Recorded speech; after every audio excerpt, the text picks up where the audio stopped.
Breaking news अवां खे ॾींदालू supreme court 5 May ते ॿुधणी जो हुकुमनामो लिखत में जारी करे छॾियो आहे।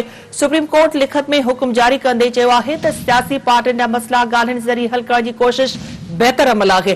सियासी मामले ॻाल्हियुनि ऐं इत्फाक़ राय सां ई बहितर अंदाज़ में हल थी सघनि था। उमीद आहे त सियासी पार्टियूं मुल्क में हिक ई वक़्तु चूंडूं कराइण ते मुतफ़िक़ थींदियूं। ये अहम ख़बर नाज़रीन नवाज़ सां शेयर कयूं पिया। सुप्रीम कोर्ट 5 मई ॿुधणीअ जो हुकुमनामो लिखत में जारी करे छॾियो आहे। सुप्रीम कोर्ट लिखत में हुकुमनामो जारी कंदे चयो आहे त सियासी पार्टियुनि जा मसइला ॻाल्हियुनि ज़रिए हल करण जी बहितर कोशिश बहितर अमल आहे। सियासी मामले ॻाल्हियुनि ऐं इत्फाक़ राय सां ई बहितर अंदाज़ में हल थी सघनि था।